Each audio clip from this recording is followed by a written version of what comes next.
Fala pessoal, sejam muito bem-vindos a mais um vídeo aqui no Bastidores do Verdão Últimas Notícias. E pode acreditar, o que eu tenho para contar para vocês hoje vai mexer com todo palmeirense de plantão. Tem informação quente chegando, tem revelação que está pegando fogo nas redes sociais e você não pode ficar de fora dessa.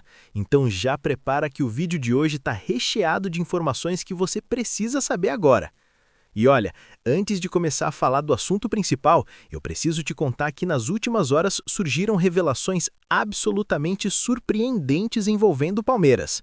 Sim, informações que estão correndo o Brasil inteiro e que envolvem diretamente o nosso Verdão. Eu estou falando de bastidores revelados, de conversas que vieram à tona e de decisões que poderiam ter mudado completamente os rumos do futebol brasileiro nos últimos anos. Você que acompanha o Palmeiras sabe que o clube sempre está envolvido nas maiores negociações do mercado, sempre busca os melhores jogadores e tem um poder de atração gigantesco. Mas quando um atleta recusa o Verdão, isso chama a atenção, não é mesmo? Então vamos lá, porque a notícia que chegou hoje está dando o que falar. Um atacante extremamente conhecido do futebol brasileiro revelou em entrevista que recebeu uma proposta considerada irrecusável do Palmeiras. E quando eu digo irrecusável, eu estou falando de uma oferta milionária, com um contrato longo, com salários altíssimos e com todas as garantias possíveis. Estamos falando de uma proposta que colocaria qualquer jogador entre os mais bem pagos do país. Mas sabe o que aconteceu? Ele recusou. Isso mesmo, recusou o Palmeiras. Estamos falando de Bruno Henrique, o atacante do Flamengo, que abriu o jogo sobre tudo o que aconteceu nos bastidores da negociação que quase o trouxe para o Allianz Parque.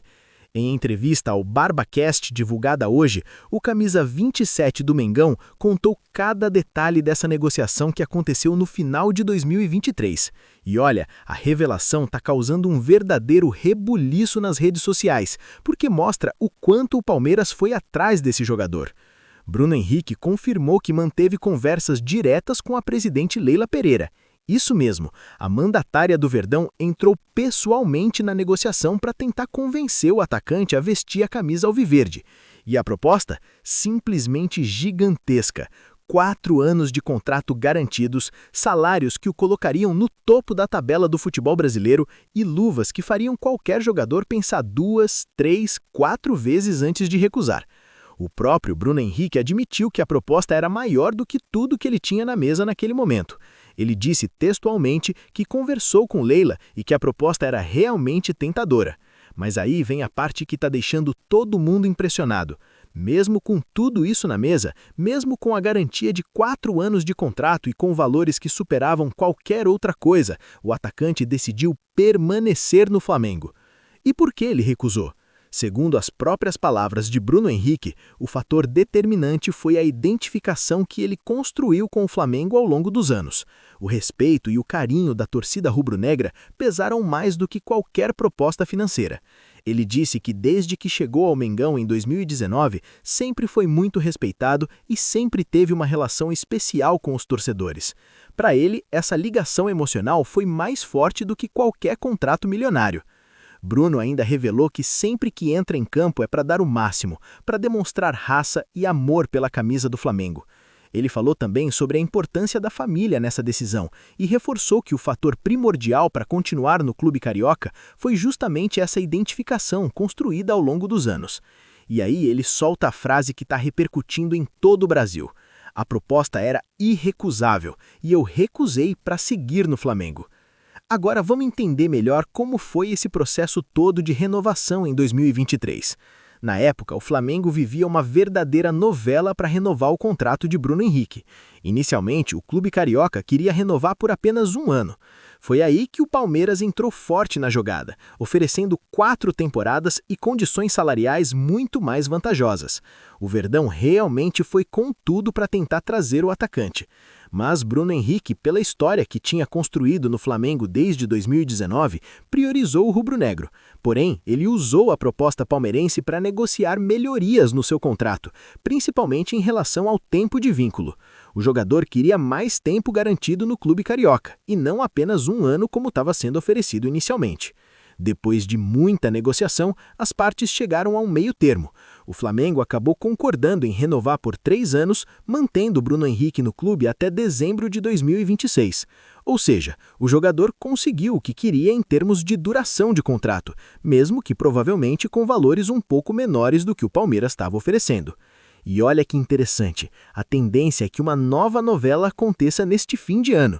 Bruno Henrique vai completar 36 anos em 2026 e ainda não foi procurado pelo Flamengo para ampliar o vínculo. Ou seja, tudo pode acontecer novamente, e quem sabe o Palmeiras não volta à carga. Atualmente, Bruno Henrique está vivendo seu último ano de contrato com o Flamengo. Nesta temporada de 2026, ele fez 9 jogos, marcou 2 gols e deu 2 assistências. Porém, o atacante não entrou em campo desde a derrota na Recopa para o Lanús, no Maracanã. Ele ficou fora dos últimos 3 jogos por causa de dores no púbis e é dúvida para os próximos compromissos do rubro-negro. Essa revelação de Bruno Henrique mostra o tamanho da força que o Palmeiras tem no mercado. Quando o Palmeiras vai atrás de um jogador, vai com tudo, com propostas realmente difíceis de recusar. E mostra também que Leila Pereira não mede esforços quando quer contratar alguém que considera importante para o clube. A presidente palmeirense entrou pessoalmente na negociação, conversou diretamente com o jogador e colocou na mesa uma proposta que realmente chamava a atenção. Por outro lado, a decisão de Bruno Henrique também merece ser respeitada. Ele escolheu ficar onde se sentia mais identificado, onde tinha construído uma história vitoriosa, onde era ídolo da torcida. Recusar uma proposta financeira superior por questões emocionais e de identificação com o clube mostra o caráter do atleta e a relação especial que ele construiu com o Flamengo. Mas agora vamos para outro assunto que também está movimentando o mundo palmeirense neste momento. E essa notícia não é nada boa para quem torce pelo Verdão.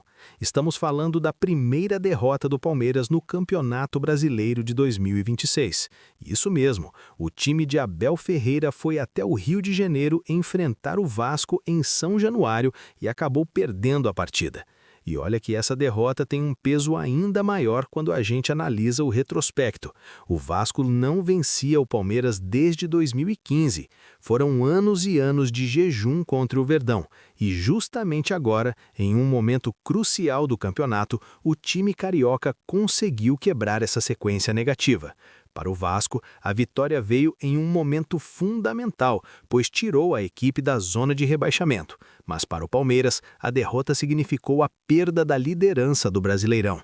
Isso mesmo, pessoal. O São Paulo aproveitou o vacilo do Verdão, venceu a Chapecoense jogando em casa e assumiu a ponta da tabela.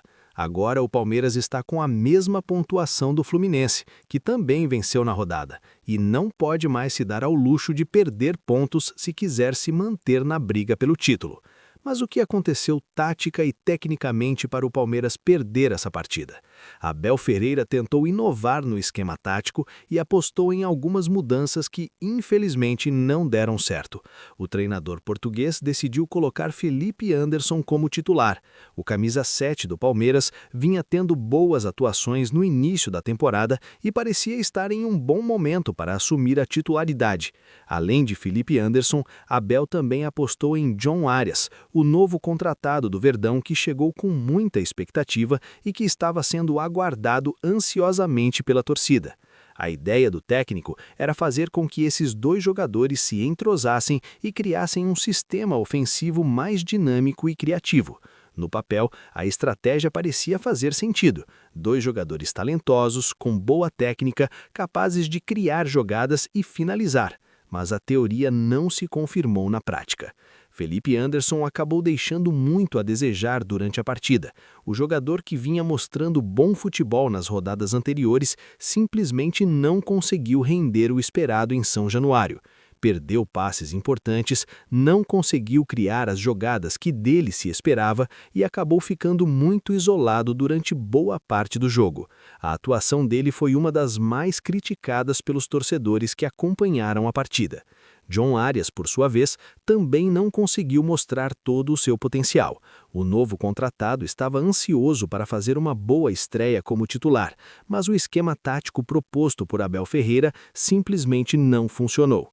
Os dois jogadores não se conseguiram entrosar, não encontraram os espaços necessários para criar jogadas de perigo e o Palmeiras acabou tendo muita dificuldade para chegar ao ataque de forma consistente. O grande problema foi justamente a falta de entrosamento entre os jogadores.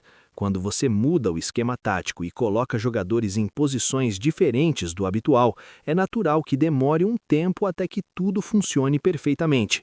Mas em um jogo de campeonato brasileiro, contra um adversário que estava desesperado por pontos, essa falta de sincronia cobrou um preço alto. O Vasco, que não vencia o Palmeiras há mais de 10 anos, aproveitou todas as falhas do Verdão. A equipe carioca jogou com muita vontade, com muita raça e soube explorar os espaços que a defesa palmeirense deixou abertos. Renato Gaúcho, técnico do Vasco, enalteceu o desempenho de seus jogadores após a partida e celebrou essa quebra desse longo jejum contra o Palmeiras. Para Abel Ferreira, a derrota representa um alerta importante. O técnico português precisa encontrar o equilíbrio certo entre inovar taticamente e manter a solidez que fez do Palmeiras um dos times mais consistentes do Brasil nos últimos anos. Arriscar em mudanças táticas é importante para surpreender os adversários, mas quando essas mudanças não dão certo, o preço pode ser alto demais. Agora o Palmeiras precisa reagir rapidamente. O próximo compromisso do Verdão será o retorno ao Allianz Parque, onde a equipe receberá o Mirassol. O jogo acontecerá neste domingo, dia 15, e o Palmeiras entra como pleno favorito. Jogar em casa, com o apoio da torcida, sempre ajuda, mas será fundamental que Abel Ferreira corrija os erros cometidos na partida contra o Vasco. O time não pode errar tanto quanto errou em São Januário. A defesa precisa estar mais atenta, o meio-campo precisa ter mais volume de jogo e o ataque precisa ser mais efetivo. Felipe Anderson e John Arias terão nova oportunidade de mostrar que podem jogar juntos, ou então Abel pode optar por voltar a um esquema mais tradicional, com jogadores que já estão mais entrosados. A verdade é que o Palmeiras não pode mais vacilar. Com o São Paulo na liderança e outros times também brigando pela ponta da tabela, cada ponto perdido pode fazer uma diferença enorme no final do campeonato. A torcida palmeirense está ansiosa para ver o time reagir, para ver o Verdão voltar a vencer e retomar a liderança do Brasileirão. E para completar as notícias desta edição, também chegou a informação de que o Palmeiras voltou a demonstrar interesse em Igor Júlio, jogador que atualmente defende o Brighton, da Inglaterra. O clube inglês está pedindo 48,2 milhões de reais pelo defensor, um valor considerado alto, mas que mostra que o Verdão continua de olho no mercado e buscando reforços de qualidade para qualificar ainda mais o elenco. Então é isso, pessoal. Essas foram as principais notícias envolvendo o Palmeiras neste momento. A revelação de Bruno Henrique sobre a proposta irrecusável que ele recebeu do Palmeiras em 2023, mostrando que o Palmeiras realmente vai com tudo quando quer contratar um jogador, e também a derrota para o Vasco, que tirou o time da liderança do Brasileirão e acendeu o sinal de alerta para Abel Ferreira e todo o elenco. Agora eu quero saber a sua opinião sobre tudo isso. Você acha que o Palmeiras deveria ter insistido mais na contratação de Bruno Henrique? Será que ele faria diferença no elenco atual? E sobre a derrota para o Vasco, você concorda com as escolhas táticas de Abel Ferreira ou acha que ele deveria ter mantido um esquema mais tradicional? Deixe sua opinião aqui nos comentários, quero saber o que você pensa sobre esses assuntos. E se você ainda não é inscrito no canal Bastidores do Verdão, Últimas Notícias, se inscreva agora mesmo, aperta esse botão vermelho de inscrição e ativa o sininho de notificações para não perder nenhuma novidade sobre o nosso Palmeiras. Aqui você fica por dentro de tudo o que acontece com o Verdão, sempre com informações em primeira mão e análises completas sobre o time. Ativa as notificações porque todo dia tem vídeo novo com as últimas do Palmeiras. Um abraço a todos e até o próximo vídeo. As informações sobre a revelação do atacante Bruno Henrique de que recusou uma proposta considerada irrecusável do Palmeiras para continuar no Flamengo foram divulgadas pelo jornalista Pedro Paulo Catonho, em matéria publicada no portal Coluna do Fla. A reportagem trouxe bastidores das negociações ocorridas em 2023 e destacou que o jogador decidiu permanecer no clube por conta da identificação com a torcida e da história construída desde a sua chegada ao rubro-negro. Já a repercussão sobre a proposta feita pelo Palmeiras ao atacante e os detalhes da negociação também foram divulgados em reportagem publicada pelo portal Sport News Mundo, disponibilizada no site Terra. A publicação destacou que o jogador chegou a conversar diretamente com a presidente Leila Pereira, mas acabou optando por permanecer no Flamengo, priorizando sua relação com o clube e a torcida.